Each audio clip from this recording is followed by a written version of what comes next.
joining us here in both presence and absence, in both closeness and distance. Hello to those here with us in the Zoom call and to all of you in possible futures who may join or return to this conversation from another time.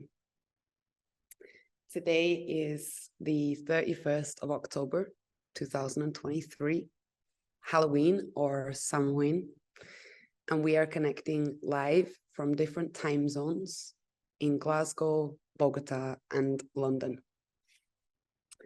I want to warmly welcome everybody to this event called Performing Deviance Side by Side, Above and Below, in Pleasure and Pain, a conversation with Juan Betancourt and Laura Fisher. My name is Ramani Deer. I work with The Body, dedicated to moving and spilling out across arts, dance, activism, and academic spaces. I currently live in Glasgow, yet somehow live between various places in my heart. I'm going to give an image description. I have long, dark hair, giving a kind of grunge vibe, or that's at least my desire. I'm wearing a black hoodie. I have a very expressive face. I have wonky teeth, specifically one spooky one. I've got a kind of nervous, excited, wearing my heart on my sleeve energy, tired eyes, and one small gold earring. This event is part of a larger project called Sound Bodies. Sound Bodies is an ongoing collaboration between myself and Juan Betancourt, between the body and a bell mask, between two dear friends and our mutual material kinks. A sensory relationship between suede and copper, a dance of both pain and pleasure, a meeting of silence and noise, deep cleaning, jaw aching, and a lot of dribbling. So this project has happened across Glasgow, Bogota, and New York. It has been funded by Creative Scotland and supported by the Workroom, the CCA, Dance Space, and the Movement Research Center. Today marks both a closing to this project and simultaneously invites an opening to share, speak, and converse around the possible threads, bridges, and oceans that may exist between, within, and across Laura and Juan's practices.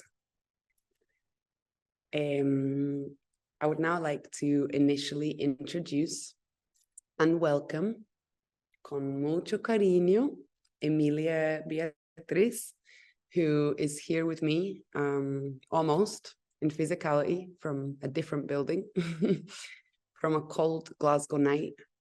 Emilia is here in a switchy role and has supported me through and with access, co-facilitation, informed by both the knowledge and community of collective text.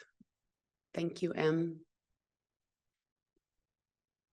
Hola, soy Emilia. It's nice to be here with you all, people near and far. So to start with a visual description, I am a light-skinned Puerto Rican American with short brown hair. I've got a shark tooth shirt to ward away the evil spirits. I've got CGI purple eyebrows today, and my energy is slow and grieving, trying to be present. I'm going to speak to some housekeeping and access for our call. So we're going to be here together for about an hour and a half, and we will take a 5-minute break around the 1 hour mark. So the event is being recorded, and this is for archiving, as well as a video and transcript that will be accessed in due course. The video will be available from the event page on the CCA, or you can email Romani for those materials if you'd like to access it outside of that time. And Elliot's just popped that info in the chat. So the language of the conversation will be in English, with space and acknowledgement for gaps and errors in between. And we will be moving, speaking, and sharing at the pace of interpretation, honoring the time of access. So now I'll briefly introduce the Access workers supporting this event. And first, we have Elliot Webster Mockett behind the scenes doing magical, sexy tech support. And if at any point you have any questions or issues with tech or access, you can get Elliot via the main chat or on a DM in the chat. And there's Elliot. Elliot's got fabulous wide-rimmed glasses and like a pop star, teenage boy pop star hair, like with the curl on the top of the fringe, and a nose ring. And brings a very cute and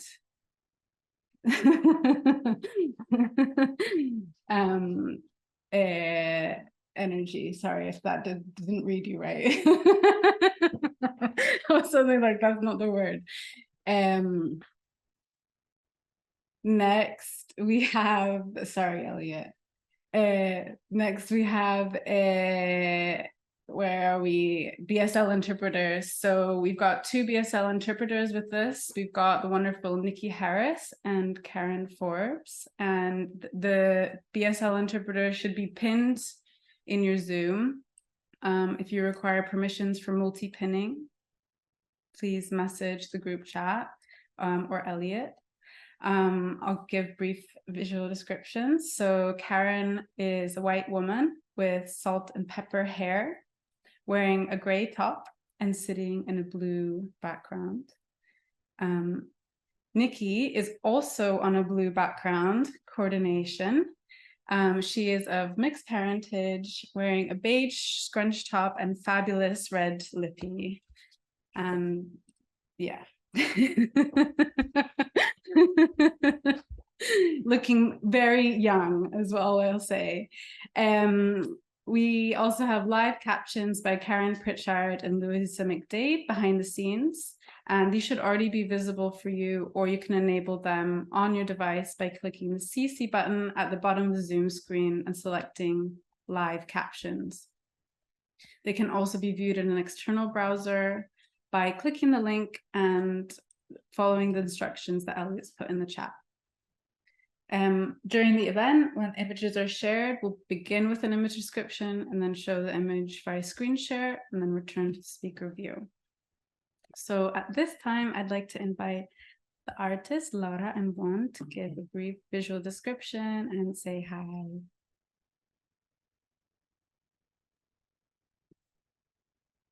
Hello, everyone. I'm Laura. I use they, she pronouns.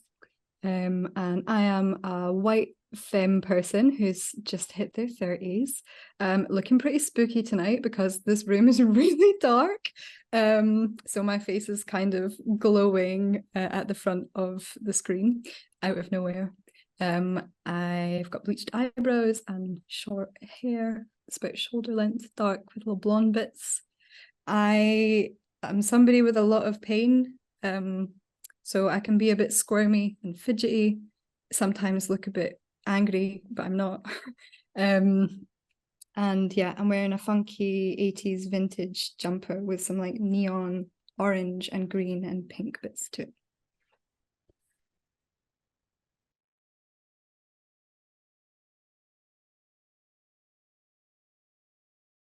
Juan?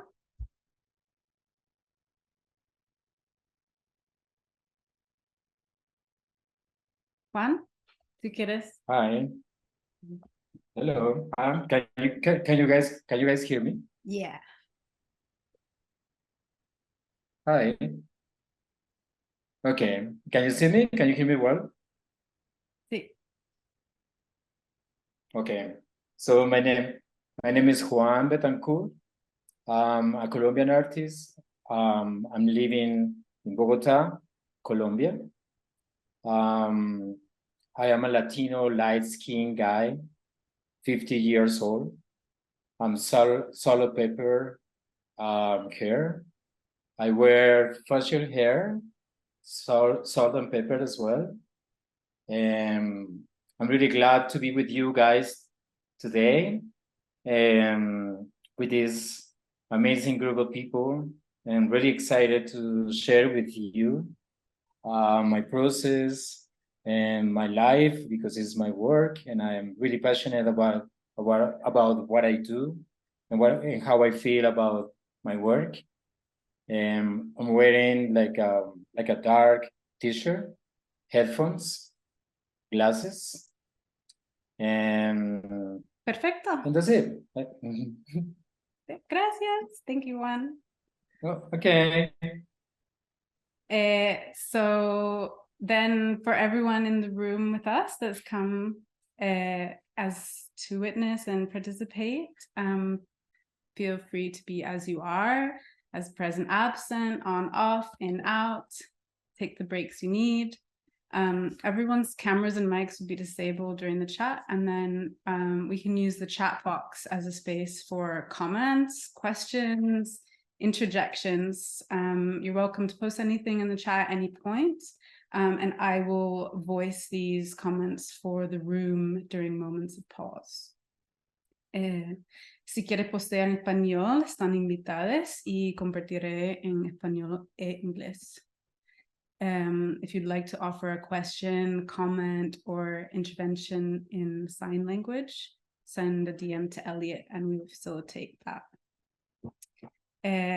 This conversation and space has a zero tolerance policy to all forms of abuse, discrimination, pro-occupation, pro-war, pro-colonialism, white supremacist sentiments are not welcome. Then quickly I'll give a rundown of the event. So Ramani will start with a spirally introduction. Then Juan and Laura will offer an opening and portal into their practices and share some images. Then Laura, Juan, and Ramani will be in a juicy discussion for about 15-20 minutes. Then we'll break for a quick nap or tea or treats or tricks. And then last, we'll come back together for a question or discussion, which we'll also use the chat function for. If people want at the end, we can have a moment of turning on cameras, have a bit of digital biofeedback to be together if that feels nice. So before passing over to Ramani, here we wanted to take a moment to acknowledge the current and ongoing violence in Gaza and the displacement of Palestinian people. We stand with the Palestinians' demands for a ceasefire and a peaceful return to the land. And we support the Scottish art workers who are meeting this evening to organize and act. And we urge the funders and partners for this event to speak and move publicly against this genocide and for a free Palestine. Okay, deep body exhale for me. And I shall pass to Ramani.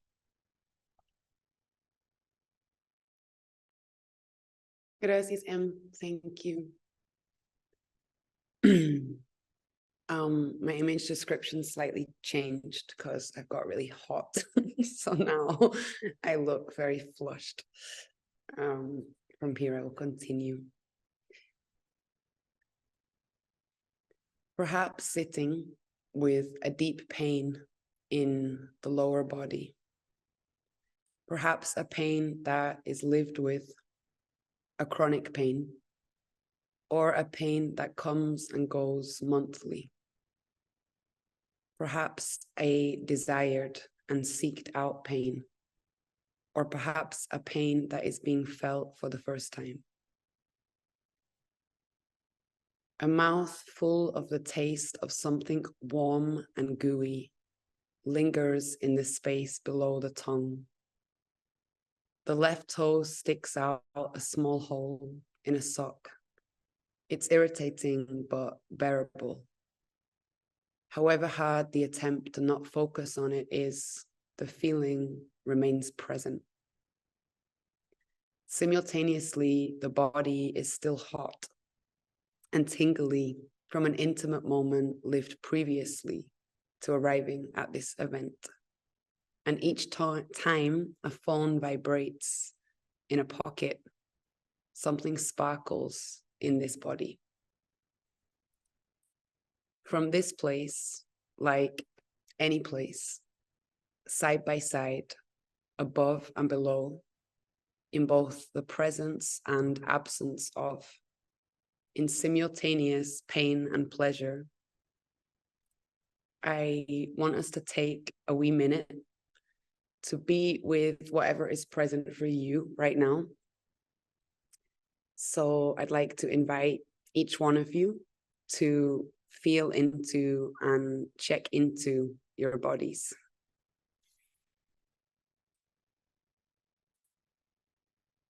Taking a moment to feel into this. Where or what are the places of comfort? Perhaps they are the surfaces that touch you, like your clothes, or the temperature, or the person or cat next to you. Perhaps it's the feeling of your eyes. Are there any pleasurable sensations present? And or are there any discomforts present?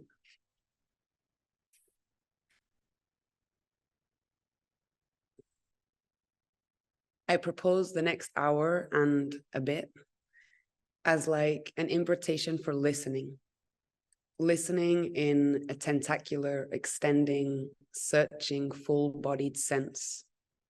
I relate to listening as a practice of staying open to, like leaving a door ajar, to let things breeze in and out, to inhale and exhale, to spill over, to slide off, or to fall through, to swallow on them, or to chew them, to spit things out, or to put them in your pocket and return to them in another time. I met Juan in 2017 in Bogota, which is now 5 years ago. And after many long voice note podcasts, mainly from me, long nights of drinking, conspiring, reading tarot, eating almuerzo, partying, dreaming, creating, working, and performing together. Here we are. Thank you, Juan, for being here. Juan's installations and performances investigate power and desire, using found objects to create sculptural bodily forms and propositions.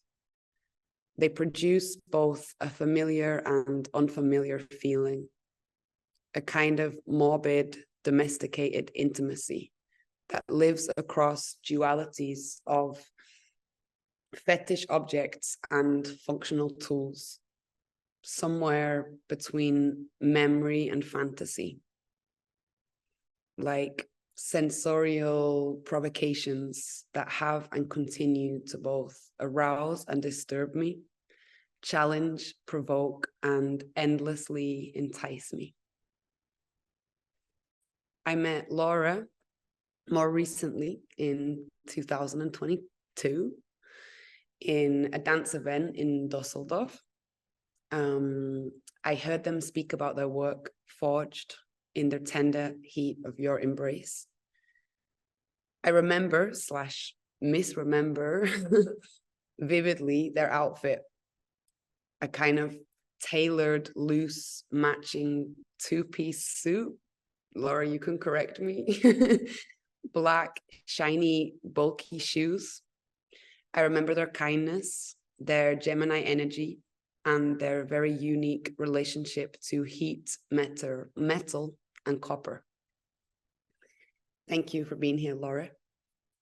Laura's performative installations and crit practice overlap and exist across dance, participation, and sculpture. Laura's work is an invitation into a warm, soft, hot pink world of cushy, wonky places of and for potential rest, where precarity, vulnerability, and softness move through and under a kind of relational choreography of crumply, tentative gestures and embraces, both towards ourselves, each other, and other material beings. So I have invited Juan and Laura to share and converse around the places or the edges or the folds in the skin and the body where pain and pleasure may and often exist together. This invitation is to share their proximities to this and also to invite deviance into this space, to converse around the idea of performing deviance within and across both their lived and felt experiences and artistic practices. I want to acknowledge that to live or to feel, to speak to, and to share themes of pleasure and pain is complex, risky, vulnerable, full of sensitivities, struggles, and privileges.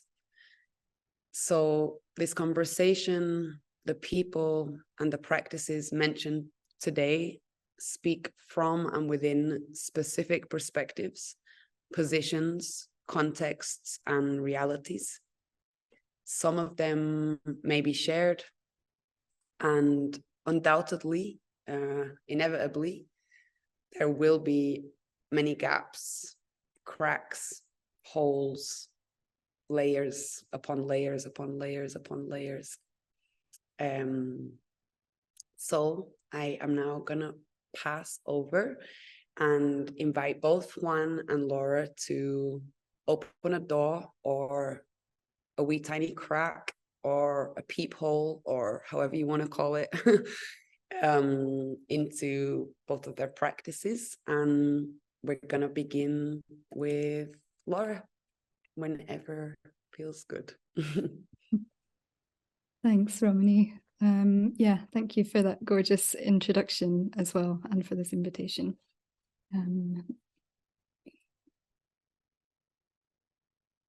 To introduce you to my practice is to introduce you to a body in flux. It's speaking to you from home, a foam cushion wedged under my pelvis, hot tea, tramadol, a large gin, and a very chaotic sea of post-its all at arm's reach. To introduce you to my practice is to speak of a tired body, a sometimes dancing body, a crip body, a resting body, a body in relation, and a body in constant collaboration. To introduce you to my practice is to tell you of my tired body, my hot body, my aching body, my inflamed body, my cane-using body, my desiring body, my uncomfortable, can't find a fucking single position of relief body, of my dancing till 4 a.m. and my skin is soaked through with sweat and ecstasy body. To introduce you to my pleasure is to tell you of the cold morning, sitting on the bench in my parents' front garden, exploring my mouth with my tongue, delighting in the new sensation of my first wobbling tooth. Tongue slowly, rhythmically pushing and pulling, releasing small clouds of salty metallic blood, feeling for the rip of gently tearing gums, captivated by the control I had over this pain, how far I could go. To tell you of my pleasure is to tell you about sneaking to the fridge and slowly carving deep, clean grooves through the smooth, viscous mass of fruit spread with a teaspoon. To tell you of my pleasure is to tell you of plunging into cold water, to dancing until my hips are slow setting concrete,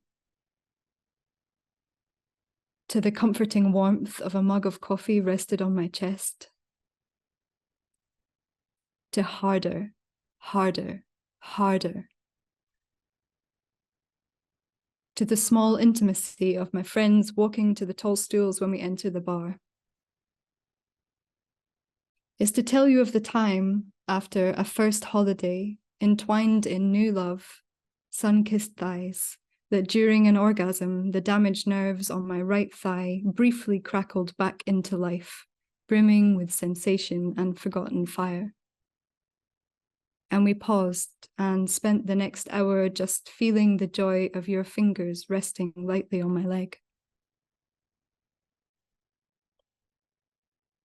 To tell you of my pain is to say something about consent. To tell you of my pain is to speak of disobedience. Sleepless nights, tense jaws, piercing light, cancelled plans, every detail of the ceiling sconce, swollen legs, bathroom floors, unanswered messages, sorry, I can't tonight. To tell you of my pain is to tell you of a body which betrays me daily, distracts me, gets in the way, won't let me leave. A body which tricked me and who I hurt over and over and over again in return. A pain which tells me to slow down, demands I draw a bath, or the curtains, or a line. Which treats me to heightened sensation, takes me to climax, teaches me empathy, to find another way, tempts me to let go, reminds me to make the most of the good days, helps me, makes me lie down and rest, adapt and change. To introduce you to my practice is to look around and quietly ask who is not present in this space and why. It's getting up to stretch in the middle of the meeting and others doing the same. It's saying whatever is possible today is enough. It's inviting you to pause a moment, to consider how you're sitting, standing, lying down, how you move through space. To introduce these things is to talk of tips of icebergs and shifting parameters and hiding and selecting and never having enough time on the Zoom. Is to tell you that my mum recently commented on the speed at which I'd work my teeth loose as a child, assuming I was motivated by the 50p that would appear under the pillow in exchange. It's nodding and choosing to keep my pleasure a secret, like a mouthful of blood.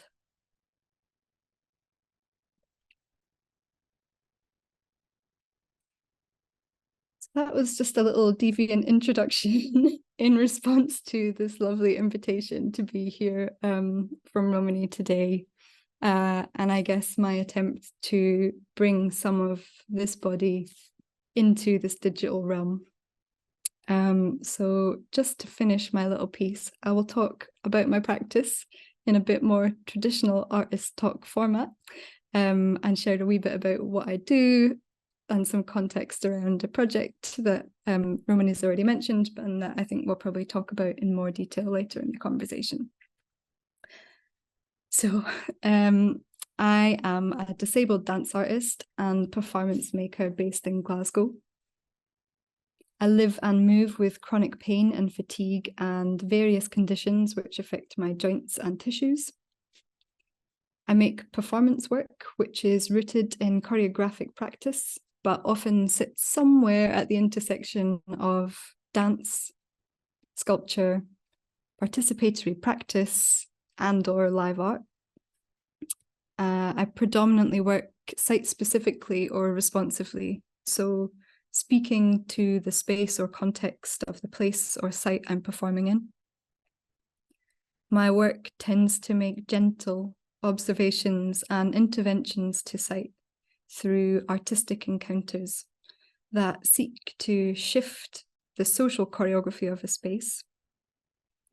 I think a lot about audience and audience embodiment and sensorial experience when I'm making, and often this is entangled with integrated access. I have increasingly been drawn to collaborating with materials and exploring human, non-human relations and entanglements as a practice which draws on definitions of ecology to decenter the human and raise questions of value, power, agency, and interdependence.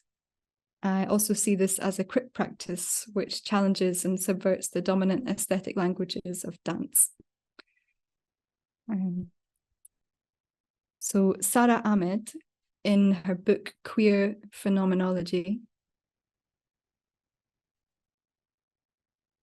talks about the concept of queer orientations.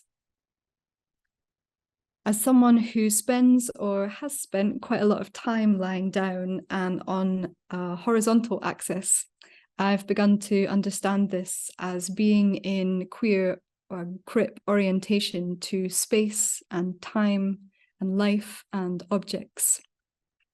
And I guess the work I make, whether or not my body is in it, quietly comes from this embodied perspective and this queer crip orientation with time, space, and material. Laura, that's me with sirens. I'm sorry to say 2 minutes. 2 minutes, okay. We're going to do a whistle-stop tour of my project Forged. I might go slightly over, but I think when I timed it was about 11, so hopefully.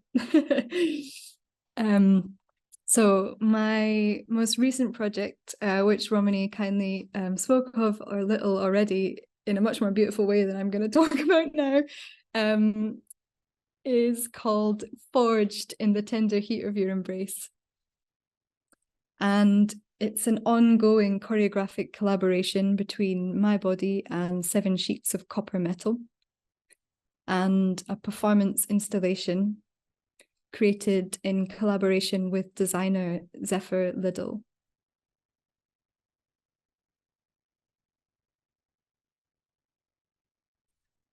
Which temporarily transforms the gallery into a public site for rest and tactile encounter. Forge, I use my body heat to create an intimate staying, embracing with the copper to share my body's warmth, in turn enabling it to become warm and malleable and then move or take on new forms. The process of heating and casting, moving, these sculptural forms and collaborators emerge and change through these encounters of heat and weight and touch. And with this, new opportunities for being together open up. Salt from my sweat also begins to oxidize on the copper's surface, revealing imprints, traces of body and touch and sweat in the copper's patina that come up days after the physical encounter. So these prints then hold a kind of presence of my body even when I'm not in the space. And for me, speak to wider themes around presence and absence and sickness, which are present in the work, as well as these different fluctuating temporalities. Sorry, I did not put that in the how to spell chat. Of both fleeting and immediate fluctuations of my body and the material in relation to environment, and also these slow processes of change and intimacy, trust and erosion, which is taking place. If we have time, this would be when image 1 comes in, which Emma's going to do just now. So let's start with the image description. On a hot pink floor, Laura is cradling a curled copper sculpture close to their body with both arms. The copper looks smooth and also like it has sharp edges. The warped sheet is about the size of a grown medium-sized dog or maybe a 3-year-old human. They are tenderly gazing down at the copper.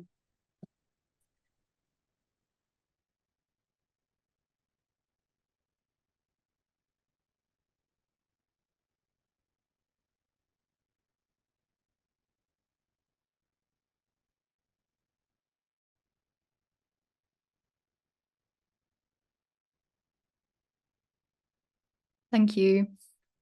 So I'm going to keep going until you cut me off.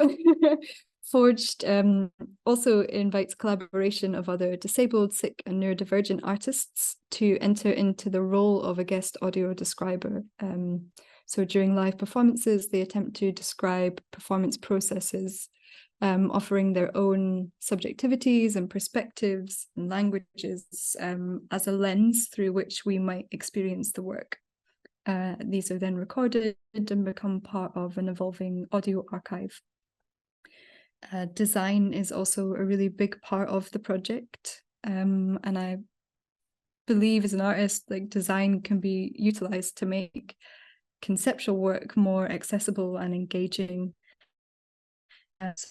Gorgeous design for Forged, thanks to Zephyr, uses thermal reactive changing pigments to make a heat reactive, which makes visible this like live sensual process of heat conduction between body and metal through imprints. And then Zephyr also incorporated this heat reactive pigment into the textiles and sculptures in the installation to bring a playful, tactile, embodied element to the audience experience. So encouraging them to move and rest and touch the artworks, create body prints in a way that is hopefully fun and unintimidating and invites heightened awareness of their own body, sensation, desire, illness, intimacies. And this is image 2 of the bench.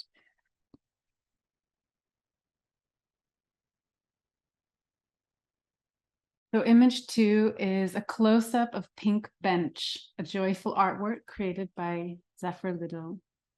It's a wooden bench topped with a thick layer of foam, shaped in lumpy, rounded organic form like bubbling melted cheese or cooling volcanic bubblegum lava. The hot pink foam is covered in shiny, transparent rubber paint. It looks lip gloss sticky, but is squeaky dry to the touch.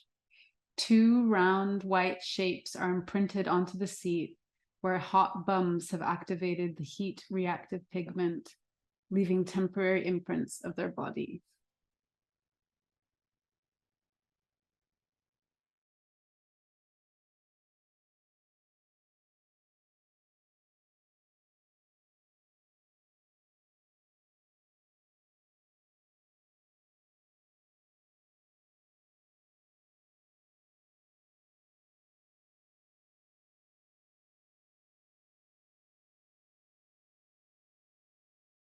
That's at 15. Gorgeous. That is where I will leave it. Just to say thank you to Emily Nicol, who's the photographer of those 2 images as well. There's lots more to say on pain and pleasure and intimacies and desires, but we will get into that. And thank you. Sorry for being with my queer orientation of time there. All good. Juan. Hello, everybody. So I'm back. I wanted to tell you about my work, and I feel when I talk about my work, I talk about my personal life. I think the discovering my practice and the practice that I'm doing right now describes who is Juan right now. And has been a very personal journey, and where I discover myself and discover the person and my relationship between or with pain, pleasure, on politically correct, as usually I'm do or I am, and it's hard to be like that and feeling proud about talking or using work there sometimes challenge others or feeling challenged by the practice that I do. And everything started, I think that what I feel in my practice now, it started with a very important moment in my life when I decided to leave Colombia and move to New York to embrace the life of an immigrant without speaking the language, without speaking English, or without knowing anybody in New York, for instance. And that for me was a very important moment in my life, because I started to be alone just with myself, just with my own resources, and starting to be lost on my own self, or the person that I was being before. And New York changed me and changed the perception that I had about myself, and in a way about my interests too. When I moved to New York, I wanted to be a painter. I wanted to be an illustrator. It was kind of my drive in that moment. When I got there, I started to have this all information about this really vibrant and really moving, full of bodies from different nationalities around me. And that really shocks me and put me in the spot to rethink myself. And for there, I started to abandon the person that I was before. It's something important that I want to say before what I moved out of Colombia, because I was not finding a place here where my way of thinking or my feelings as an artist had a place, because my country was living in all the art that I was doing in that time, or it was happening around me. It was very centered in violence and all the conflict that our country was living in back then, and is still living, but it was more intense in that time. So I was like really tired of that reality of violence, and I decided just to move away, just to look for happiness, or to look for personal realization, and to challenge myself with the idea of learning and being capable of speaking another language. And another challenge is to finding a place in the world as an artist. And that was really like my life motif in that moment. And that's why I moved over there. That was kind of something really personal that I wanted to share with you. And so to start straight to the point of my current work, I want to show you guys the first image. Can we go with copies?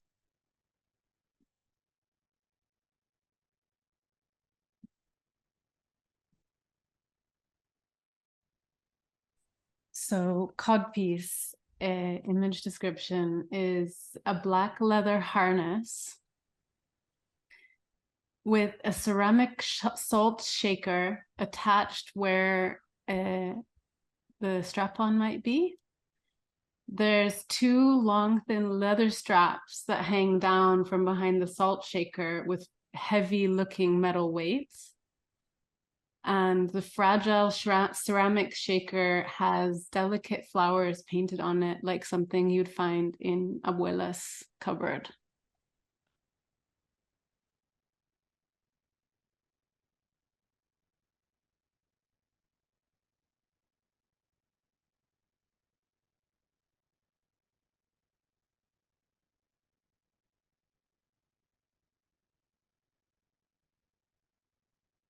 So this work has been very important to me, because it was I think it was the work that started to be the trace, like a total change between my old practice and my new practice. I started to be interested in materiality and domestic things, you know, like and I started to combine materiality. I started to be interested in belts. I started to be interested on second-hand stores, and it was a very confused moment in my practice. And this piece in particular is starting to bring out a part of me that I was trying to deny, that it was my interest on pleasure, my interest on pain, and my personal interest in control.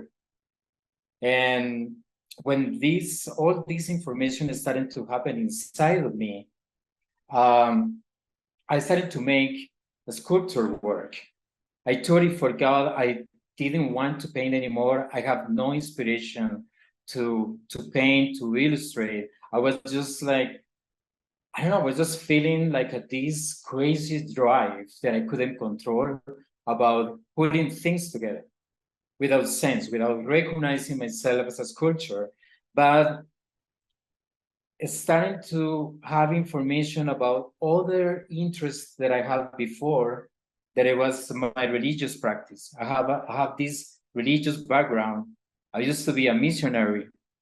And when I was a teenager, I was really into religion. I was trying to, I was traveling to the mountains, to the Amazon, to trying to convert people to believe in Jesus, to convince them that was the right way to be, that we have to, Jesus was our savior, that all this kind of thing that for me right now is kind of bullshit, but it was important back then.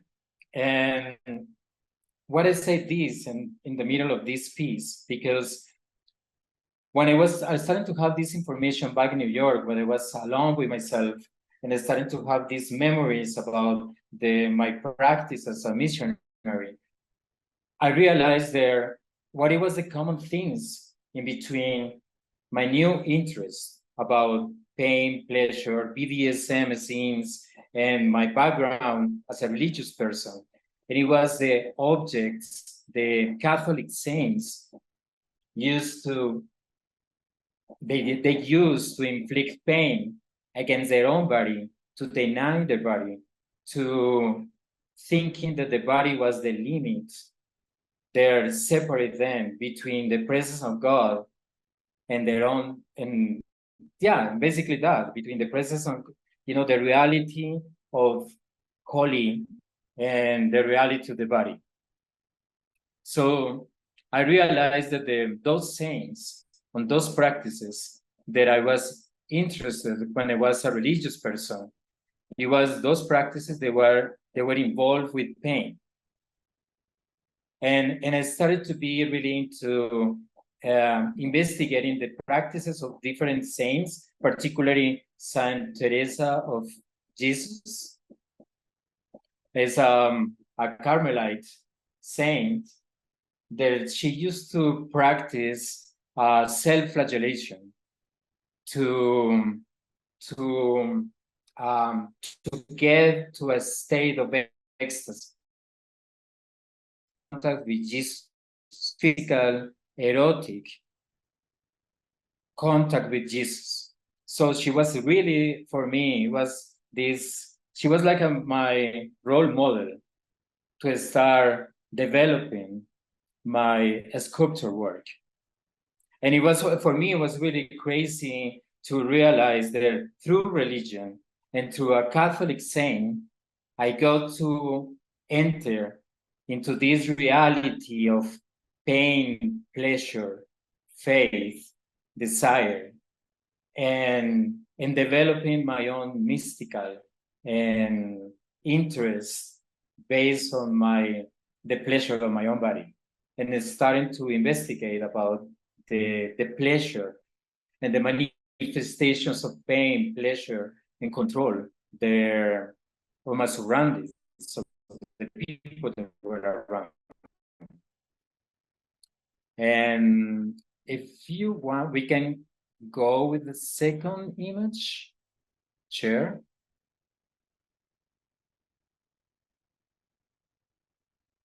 Romani, I wanna call you out. If you wanna direct me and I'm losing, because sometimes when I talking about my work, I get so passionate that I forgot about everybody. So like, if you guys feel that you wanna intervene, I would like that more, just to break down the formality, because I'm more informal person than following this kind of crazy structures. So I will feel totally feel free to interrupt me whenever you want. For now, Juan, you're good. I think there is a few minutes left for you to continue, but also you're super welcome to deviantly drop the formality whenever you want. And then we're gonna come to the end of this moment, like soon, like in a few minutes. Then the idea is I'm gonna enter a dialogue with you and Laura, and we're gonna talk together. So I would say there's probably like a timekeeper, but I would say you probably have like 2 2 minutes. Yeah, 2 minutes. left if you want to. So in that case, I would like to jump to the images of Nidia, please.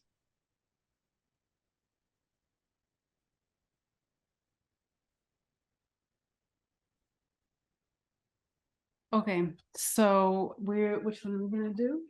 Shuttle. Yeah. Okay, so me tienes improvisando aquí. So we have a. Sorry, but it's kind of my style. Yeah. Sorry, Emilia. So are we going with Nidia, right? Yeah, that's what. Yeah, Nidia. Yeah, Nidia. Mm-hmm. Okay, perfect. Thank you. So we have an elderly person, not too like middle 50s, sitting in a chair, facing away from the camera, holding a kind of a metal object that covers their face, and it has the handle kind of like a tool, like a hammer or like a shovel. And the metal blade of the shovel is covering her face, and there's a leather strap that holds the object onto her face, which is tenderly or tightly being held by a person standing behind this woman.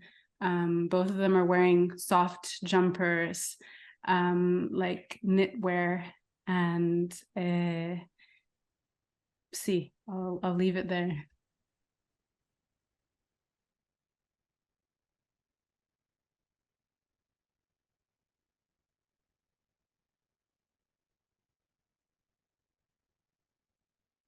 So this is a very personal project that I did with my mother, and it was a time.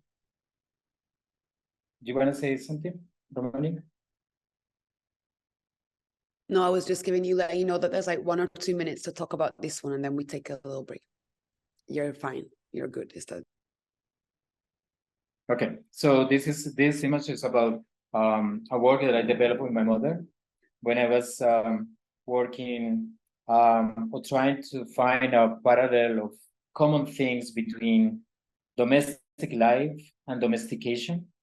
And I decided to go back to my mother and to use my mother. When I said use, with the consciousness of using someone as an instrument, was a tool, because I was considered that she was the person there. Not just me, not just taught me about what it was to be domestic, but she domesticated me, and her own particular way of inflicting punishments against her kids. And so this project, it was a way for me to get even too, and to try to find tenderness, and try to be, towards my mother, someone that I grow in between love and hate. And I think that towards more hate than love, and towards her. And with this work, I was trying to find on her as an old lady, trying to recognize pleasure, and trying to recognize and see her as an erotic old lady. So it was a mix of feelings in between hate, using her, getting even, and trying to find a way to love her and to love someone there I was really not capable to love.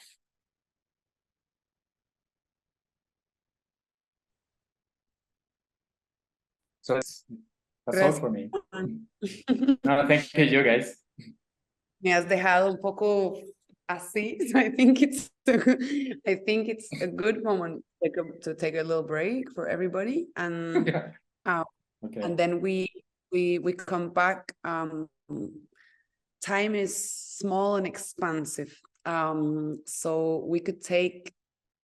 We said 5, so let's be generous and stick to what we said. For, in M's words, a nap, a tequila, a coffee, lo que sea.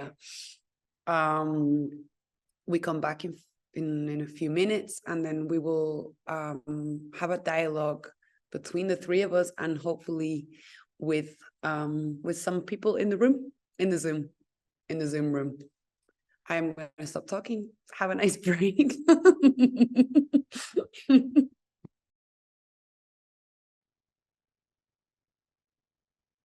Romany, do you want to just Hi, go? everybody. Yeah. Gracias, Nene. Hi, everyone. I hope that anyone who had tequila enjoyed it, or went for a pee, or whatever. I stretched because I was mad nervous, and I was holding a lot of tension. And as you've probably all seen, I'm drinking beer during this talk. So it's about pleasure. You've got to find it, seek it. So as I said, time has kind of done that. So I'm going to begin with one question to start with Laura and Juan. Again, the idea is that it's informal in the ways that it can be, understanding there is a formality to this space. And then let's see where we're at, and then maybe we'll open it out to the public, because Juan and Laura, you've got my 12 pages of questions that I wanted to ask you, so we can continue them into our lifetime. So yeah, thank you both so much for letting us peep, sense, lean, and feel deeply into your worlds. It was really, really, really beautiful, incredible. This, don't know what the word is, but this is what happened to me while I listened to you both, about your practices, and yeah, the ways that you navigate both your experiences, lived, personal, political, through your work. So really thank you both for such generous opening of doors, offerings. So yeah, I have thousands of questions, but I'm going to just begin with this one, which I suppose I'm really interested in both of your work. This question comes like from and with the body. And I suppose I'm interested in like those bodies that are inside bodies, the bodies that are under other bodies, the bodies that enter other bodies, the bodies that maybe rest on top of and or underneath, whether they are your own and or others, human or and non-human. I would love to chat a bit about like where these bodies exist, like where skin meets metal, where wood meets fibers, where ceramics meet furs, where weight meets the air, where hooks meet the ground, where mouths are occupied by ball gags, where limbs fall and crumple onto copper, where sweat drips from one and lands onto the other. I would love to hear to you, either of you, or at the same time, speak to, no, at the same time, no, sorry, speak to. That's going to be really complicated. No, perdón. Speak to basically these like relations, materialities, constructs, spatial collages, gestures, life sculptures, like encounters of intimacy between bodies. So I'm speaking to the objects, props, crutches, found objects, supports, prostheses, like in your work, and to how or who or what these relationships are formed and or experienced and or cultivated. Like, are they cared for, manipulated, dominated? Where does one of those bodies begin, end, and or return to? This is my question. A simple one. I'm sorry, that's like an edit. It was like 5 paragraphs. So basically, I want to hear either of you, both of you, speak to any of that or to anything else that you just want to speak to. Yeah. Well, I would like to say something there later. For me as a base, for what I want to start, I have no clear idea if I have if I see materiality, or let's say like metal, wood, leather, separate from the body, for the human body. For me, it's more interesting to observe both sides from in between. You know, for me, more than talking about two sides of the same road, I am more interested about talking about the road itself. You know, just the thing that put these things in common. So for me, materialities, and let's say like a piece of leather or a piece of wood that I'm interested, I have the same interest, the same feelings that I will have towards somebody, with the same respect, with the same recognition, and yeah, basically, you know, and with the same possibilities of pleasure and respect and admiration. Yeah, I echo a lot of that sentiment, actually, in terms of a dialogue of respect and consent. And I think for me, in coming to work with a new material, I often am thinking about ways in which that material might be able to take on its own agency in performance. And so I'm kind of always working with this question of like, what do you need? And I talk about that as being informed by like the social model for disability. So thinking about what can I change in this environment to support this material to move, or, you know, a lot of what I do is rooted in choreographic practice. So it's often about movement. Yeah, what does it need? What can I offer? What can I shift? Whether that's temperature or its impetus, or it needs liberated from the ground. And that becomes the kind of beginning place for a collaboration. And then with the copper, it's like an ongoing, complicated, full of love, murky situation where they are unpredictable characters, collaborators who never do the same thing twice. So, you know, each time it's like, okay, what's possible today? What's possible? And then in turn, I think it creates this dialogue with myself as well, which then becomes about going, what's possible in my body today, and how do we meet each other, and how do I find that out? How do I tune into the information that it's giving me back about if it's going to take my weight, or, you know, can I lean on it today? What's there? And sometimes that can be a frustrating process, but more than anything, it's one that's it's filled. I think just that question of asking, like, what does this need? Like, how do I learn rather than assume? How do I let the material speak to how it wants to be in the world rather than try and form it into the shape of image? That for me feels like a process that's like really rooted in love and consent and respect. And even though I'm constructing the whole thing, so I have the power, it feels like it's, you know, at least trying to subvert that in some way. Thank you, Laura. Yeah, that makes, like, I think a lot as well in your work, Laura, like those, then those imprints and all those traces, those remains, like this effect and affectation that like also happens to both the materials in both of your work.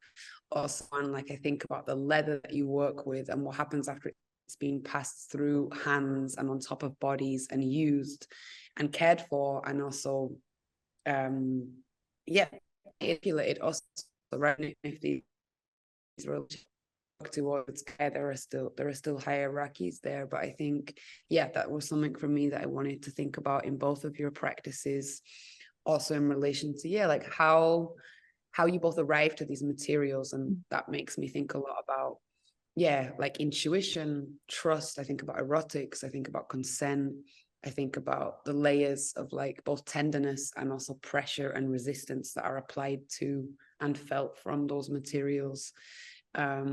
I think about power, I think about control, about pleasure, about heat, many things. So thank you both.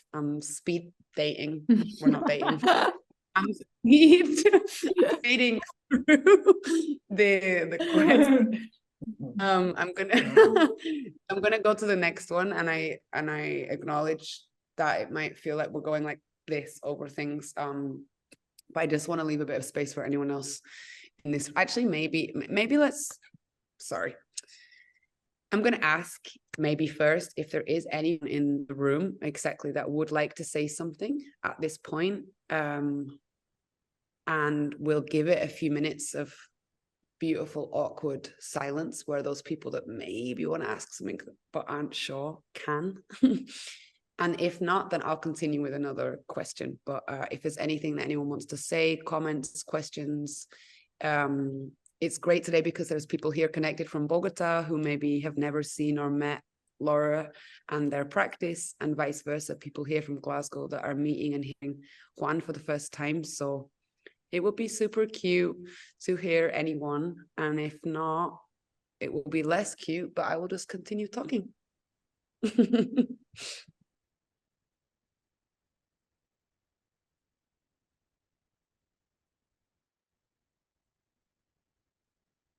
There's still time at the end if people want to put things in. You should carry on, Rom. Okay. That's fine, everyone. Okay, so specifically in relation to this title of this event, which is Side by Side, Above and Below, Simultaneously in Pain and Pleasure, Performing Deviance.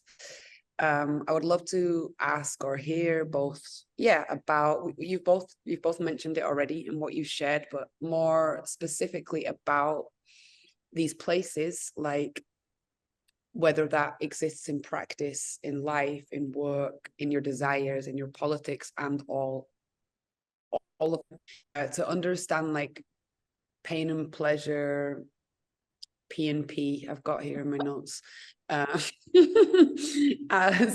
not as like opposites or as dualities, but more as like neighbors or shifting tectonic plates, or two creatures that live on the same border or edge or deep down in the same fold of skin. So I would love to hear you both speak or respond to that in any way you want about this kind of landscape of P&P like where they cross over, where and when they make love to each other, when they disagree and fall out, when they contradict each other, when one of them is the presence or absence of the other.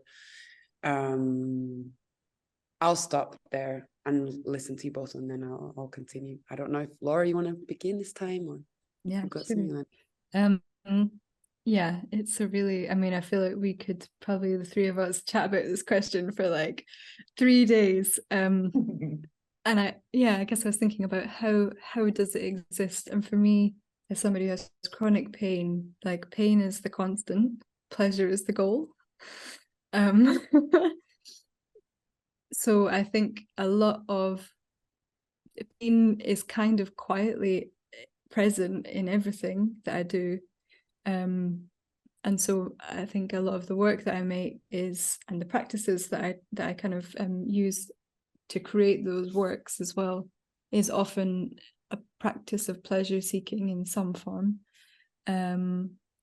In the very early research for Forged, I was working with thermal imaging cameras, and I was working, like doing a lot of like nude self-portraiture, looking at my body in thermal, as a thermal image, because as somebody who, for me, pain is so present, but it's often not read visibly. But through this thermally reproduced images of my body, my pain from inflation, inflammation, that's the gin. That's the gin and the Tories.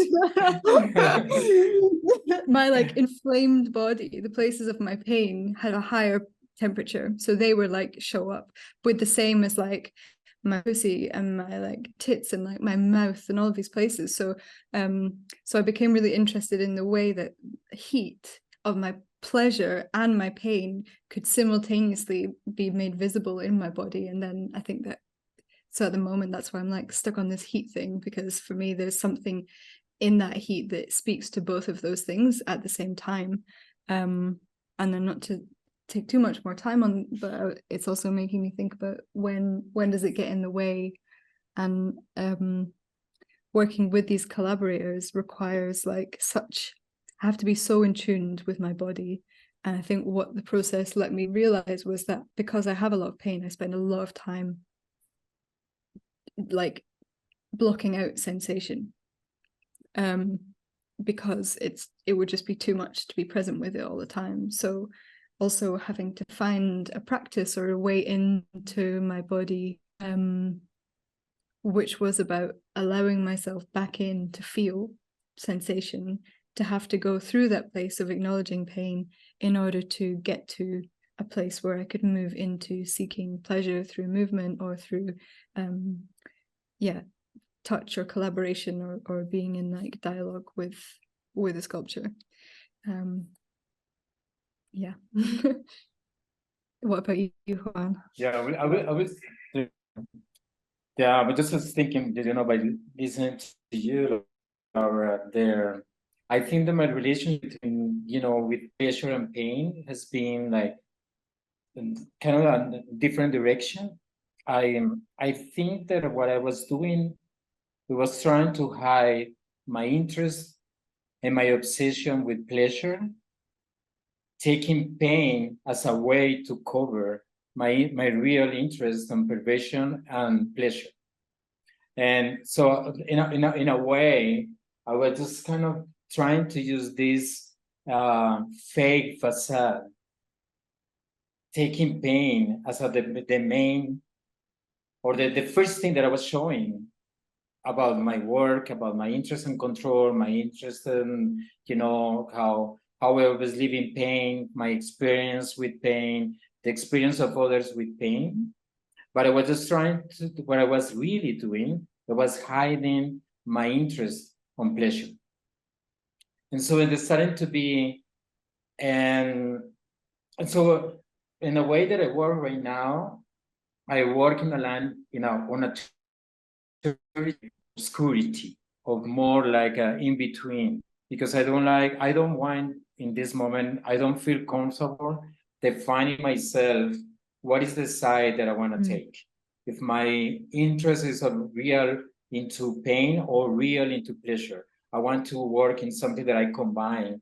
And it's not me who is defining, it's the person that is around my work, or seeing my work, who takes a position as they wish. Not as I trying to conduct or show someone what is the way that I feel. I kind of, and I think in that way I use like religiosity. How do you say religiosidad? This kind of double moral that religious people use. I use that as a tool to really make them feeling confused about their intelligence. Is where perversion, the exercise of perversion, I like a lot. So like for me, my perspective, that a way that you do my practice in relationship with pain and pleasure is really in something that is in between. It's really confusing. I'm not trying to point in something specific out. It's more like themselves.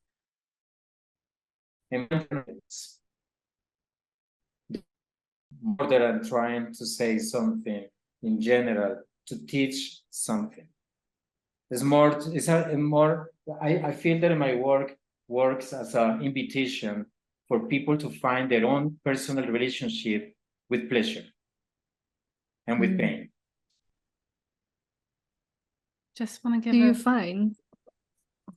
warning, unless people want to go over for 5 minutes, but yeah. I think, yeah, if Laura, maybe you wanted to respond to Juan, I think that's cute, and then Yeah, I was just gonna ask if you find that people end up falling into like a binary of experience with your work, or do people also connect with this like overlapping pain pleasure kind of threshold where you're at? Like, I'm just asking because I think sometimes with my work, at least reviewing my body, I feel like some people can only see the pain, even though I'm actually really with the pleasure or something, but I guess I'm interested in how you find people's reactions to your work as well in relation to that. Okay, yeah, that's actually very interesting. I think that usually people they project their feelings towards me. So they say, like, usually the reaction of people is like, oh my God, what do you have in mind? Oh, you are such a pervert, or you are doing this, or this sculpture. It looks like you want to do this, or you want to put this on top of someone, or you want to introduce this piece on somebody else's body. It's always they're trying to find their own selves projected on me. What I always say back, and it's like, I'm not trying to say something specific.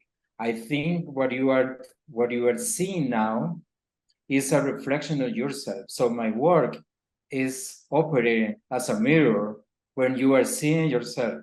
It's not me, it's you. So like, don't try to make myself guilty or your own feelings. Yeah. So like that duality is really interesting, because it's like, it's a reflection of themselves. It's not me.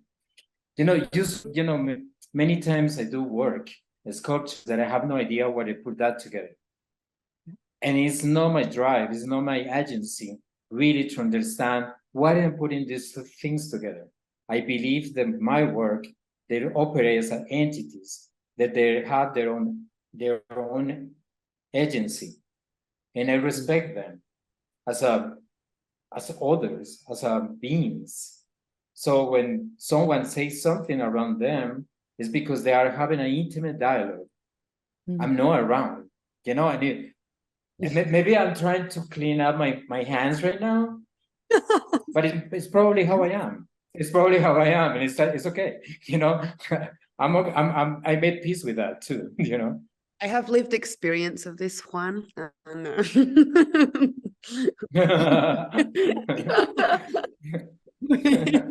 I know. You should I don't speak to that. Yeah, I don't think it's a wash of hands, but I think yeah, I will speak for 1 minute, and this isn't what I was going to speak about, but here we are. And then then we will come. But I suppose, yeah, I feel like there are these propositions, interpretations, and yeah, you leave them open in every sense of the word. And then, yeah, many things are applied to them. I bought like thousands of my own politics constructions, theories, feelings onto the project that we have just worked on, Sound Bodies, and went through a year's worth of processes of being like, no, Juan, that's it. Like, we're done. My feeling just fell out. This is like super anti-feminist. Why is my face covered? We went through so many conversations, dialogues, tensions, frictions. But like, again, for me, there isn't always an openness. We were just listening to each other and talking. And then actually this experience that initially did bring me pain, more than pain, it brought me fear, fear of pain, actually, I think. And actually then through that process with Sound Bodies, with this ball mask, like I began to feel a lot of pleasure, ease, security, comfort, entering into this like sensorial, weird capsule of dribble that felt like I just want to stay in here. And then it was too much, and Juan and be like, you're becoming the master of the object. Remember, the object is your master. It was like, this like dialogue where I came and wanted to like also put myself on this object and be like, from whatever perspective of like, I'm a dancer and I want this object to dance like this. No, that doesn't happen. These objects do put constructions, like propositions, invitations, restrictions onto your body, like, which, I also think about in your practice, Laura, like with the copper, it's like, it's from both sides. However tender and loving you might want to embrace that, it's also this metal object that like may receive you, and it may go like, I don't want to be hugged like that today, or you want to balance it and it falls over it. Like, they're deviant. Now the objects play up in a deviance of like denying or refusing their assigned functionality, and at the same time the body then also kind of has to respond in a similar way. And then we get that choice as well to also choose to stay with the pain, or like, this is really sharp, it's going to scratch me, but actually I choose to take that risk, because maybe you're going to scratch me today, and that's okay.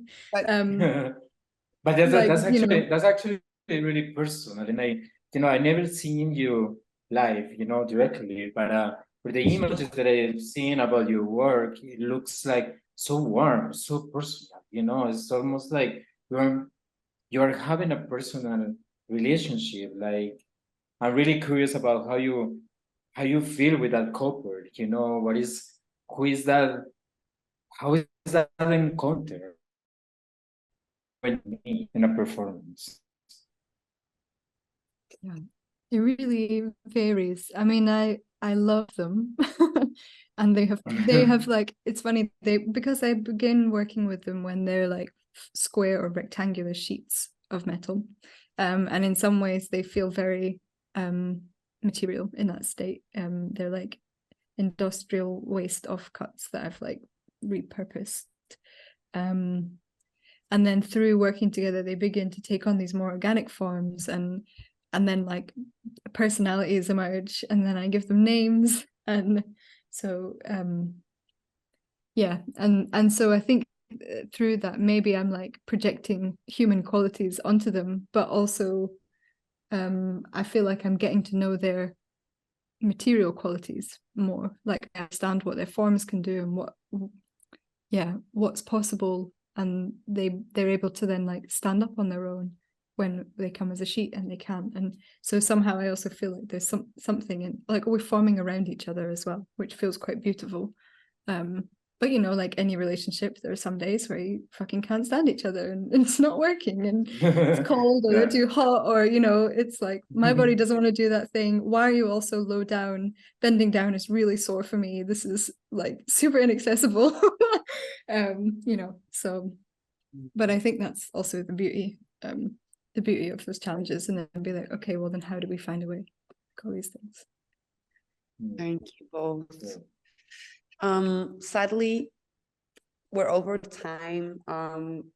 This is just classic me. Like, as you all know, there's like a drive full of 17 pages of jargon.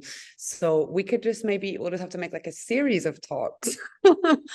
But I just want to like say thank you both so much. I'm gonna do like a little formal thank you, and maybe like while I'm talking, if anybody who just wants to like drop in like words of any kind in the chat that you'd like Laura, Juan, or any of us to see or read, then we invite that. Em, do you want to say something? Well, after the thanks, I'll turn off the recording so that if people also want to come on camera and give a little bit of face feedback to the artists who have shared with us and the organizers, then you're welcome to do that too. Thank you.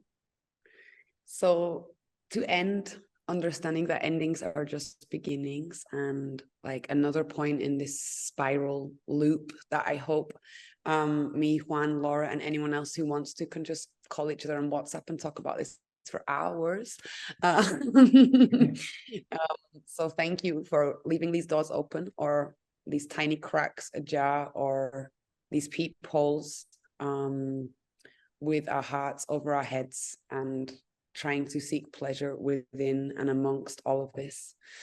I want to share my absolute gratitude to everybody for being here today and sharing this space with us. A huge thanks to Juan and Laura and your generosity of everything that you have spoken to today. Thank you to Amelia and Elliot for your incredible tech and access and holding of this space. I cannot have ever been able to do it without you. Thank you also to Collective Text for knowledge and everything that you have shared for this process. Thank you to Nikki and Karen for your BSL interpretation today. Thank you to Karen and Louisa, who we've not seen but are here doing an incredible work of access and live captioning. Thank you to Amy, who is here in the room with me on placement and did the incredible supportive role of running and getting my cable that I'd left somewhere and didn't have battery just before this call. So thank you, Amy. Thank you. Always hectic. Thank you to everyone else who is still here with us for your company. For everybody that has supported me in endless, and I really mean endless, spiral conversations and emails to assist the facilitation, imagining, and creation of this event, which feels like it's just beginning. Thank you to everyone here and all of you who are not here but are still very much here today, to all the back and forths and side to sides and knowings and unknowings and trust and distrust, criticality and curiosity in working with and towards accessibility, and all of the pleasures and pains within that also, accepting the inevitable errors, mistakes, and continuous work that remains. Thank you all so much. I want to end with this one quote by artist Tina and Park that says, I'll put it in the chat as well. Where are you? Notes. It says, how can we imagine bodies not as an end in themselves, but as a medium through which we can become one another's means? So I'm going to stop talking there. Pass back over to Em and see if anyone wants to turn their camera on or say something. And thank you, everyone working on this, for doing overtime. Thank you. Gracias. And I'm going to stop the recording now. Thank you. Gracias. And I'm going to stop the recording now.